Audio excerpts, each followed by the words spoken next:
New videos every day. Life, wisdom. Hi, this is Gregory Gorey. I'm the massage coordinator here at the Hills Fitness Club and Wellness Center, and I'm also the founder of Chiro Yoga. And today we're going to talk about common injuries associated with bicycling. The first thing that we need to look at are obviously these quadriceps. They get a lot of work over and over and over pedaling. So we're just going to come down, apply some flat pressure onto these tissues. These muscles can also become, you have 4 muscles that attach onto form your quadriceps, and they can become adhered to each other as well as to this iliotibial band. So first we just want to loosen those tissues. And then we're going to look for a little separation. So I'm going to take this top quadricep muscle and just kind of try to pull it off those other tissues.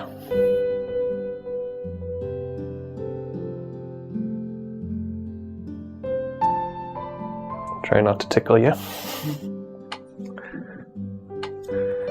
Once we do that, and I'm starting to get a little separation there, we can also take this bottom muscle, kind of shift it off to the side and follow up and see if we find any adhesions in those tissues.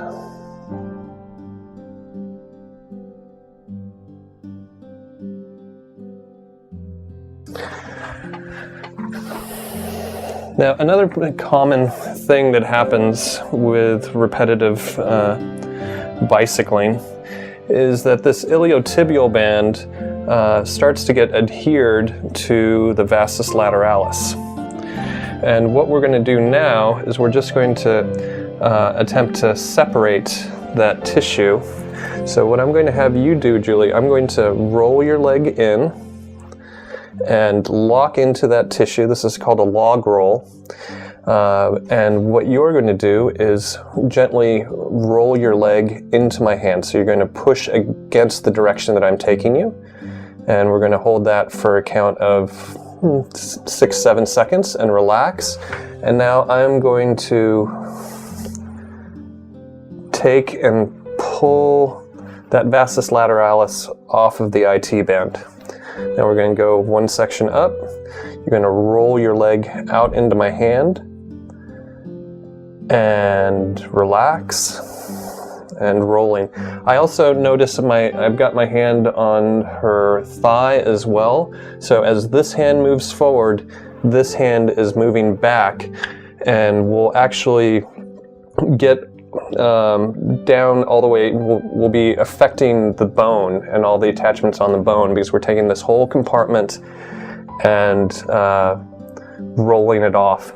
The only contraindication for this, most people are laterally dominant. If you've got somebody that is pigeon-toed, we don't want to be doing a lot of myofascial work encouraging the pigeon-toedness, but 8 out of 10 times, 9 out of 10 times, you'll see this as the dominant pattern. So we're going to do that one more section. Coming up, my hand is just off of the IT band, right where the lateral quadricep is. So I'm going to come, I'm going to roll, I'm going to have you contract one more time and relax, and now more rolling. So now that we've treated the iliacus and the quadriceps, we're going to look at the psoas. Psoas attaches anteriorly on the spine, comes down, crosses the inguinal ligament here, and then attaches deep in the inner thigh at the lesser trochanter.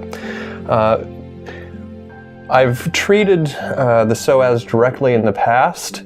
However, there's a bunch of viscera and organs here, so I've started to, instead of going in and doing a lot of direct pressure into the psoas, instead we're going to do a little myofascial release. And where I'm going to anchor is right here, so that this is the inguinal ligament from here to your sacrum. I'm just above it here, and then I'm going to come just to the other side of it here, and I'm going to gently spread. So what this is going to do is it's going to release any myofascial impingements for the psoas. Generally, it will do the job. We can do a little muscle testing with it just to make sure that it's firing properly, but 9 times out of 10, this combined with some light stretching will be effective with the psoas.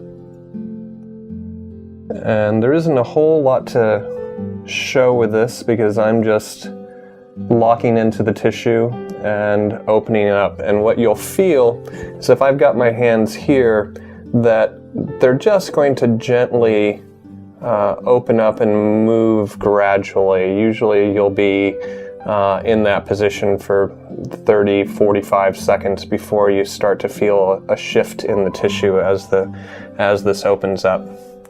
All right, let's go ahead and have you turn over, and we're going to stretch out the quadriceps and the psoas and the anterior hip capsule. So now that we've released the quadriceps and psoas and iliacus, we're going to do some stretching. The reason that it's important to stretch is if you think about being in a bicycle and you're in this position and then you're constantly asking all of this to work over and over again, we need to get some length through the quads, through the psoas, and that's what this is going to do. So a traditional stretch is just coming in and pushing until you hit that resistance and then holding. A much more effective technique is muscle energy techniques. And so what that involves is we're going to come up, there's the motion barrier. Now I'm going to have her contract into my hand. So push into my hand. She's going to do that with about 20% of her effort for about a count of 5 and relax. And now we're going to go to the next motion barrier. There we go. And contract again. 1, 2, 3, 4, 5 and relax. Coming to the next motion barrier. And let's do that one more time. And 1, 2, 3, 4, 5 and relax. Good. So we have her just about to her butt. Let's see if we can do it one more time. And contract and relax. And this is going to feel really good with your people that are going out and doing 40 miles on the weekend on their bike. All right, so now that we've gotten this quadricep opened up, we're going to look at the anterior hip capsule. And you can have problems there from being in that shortened position over and over again. So I'm going to come, grab her knee here. I'm going to put my hand with some downward pressure into this anterior hip capsule. And I'm just going to open and close that. Just get a nice stretch into that hip capsule. Good. From there, we want to stretch out the psoas. What's important with this is I'm going to put my hand on her sacrum, and I'm not going to allow it to move all the way up, so then we would be like torquing the lumbar spine. We're just going to hold there, and I'm just going to now move up until I feel that motion barrier into my hand. As the sacrum starts to want to move, that's my end point. Good. Now the other common issue that happens with bicyclists, besides these tight quadriceps that then pull onto the knee and can create knee problems, and being bent over all the time and activating your psoas, which can create lumbar problems, is looking at the neck. And we're going to do a moment or two on that. The reason for that is if you think about being bent over and then tilting your head up for prolonged periods of time, that can create a lot of strain in your upper cervicals and can create headaches and can create all sorts of other issues. So we want to make sure that we get some length through those cervicals. So we just did work on the anterior hip flexors. The importance of that is because bicycling, if you're spending hours and hours opening and closing your hip flexors here, they can get real tight. But the other thing that often happens is if you're spending lots of time bent over and then you have to look up to the horizon, these muscles, these suboccipitals and upper neck can become irritated, can lead to headaches. So we're going to do a couple of techniques to get these vertebrae to open up. So first thing we're going to do is just a very light traction. I'm going to feel the tissues. And now what I'm going to do is tilt the chin down. So there's C1, C2 up here. If they're constantly here, we want to get them open. And if you notice, when I open it, my chin comes down. So we're going to just feel for that range of motion there and do a little rotation.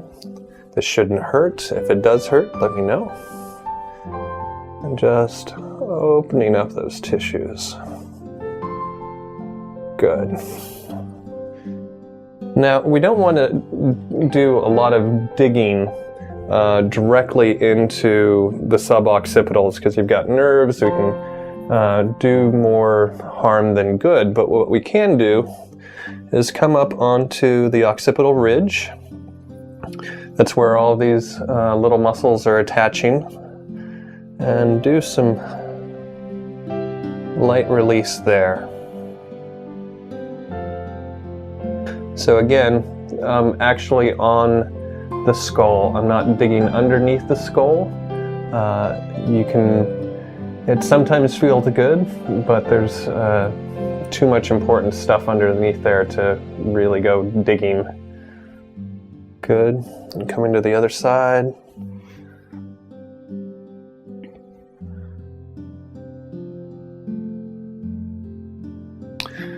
Now we're going to do a little muscle energy technique and stretch out her neck. Again, bicyclists often get into this excessive lordotic curve through their neck and put a lot of pressure on the suboccipitals. So what we're going to do is we're going to bring the head up and brace. And now with 20% of your effort, push back onto the table. And relax, a little stretch, and again. Relax and stretch. Good.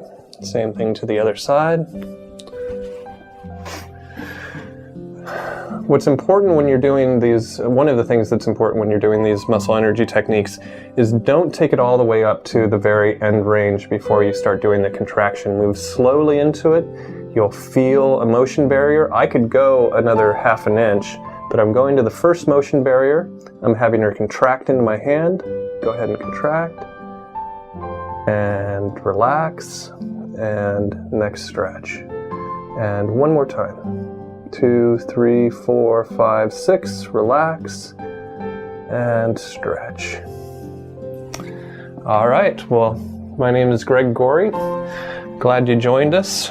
The links are down below. Check us out, hillsfitness.com, and see you next time.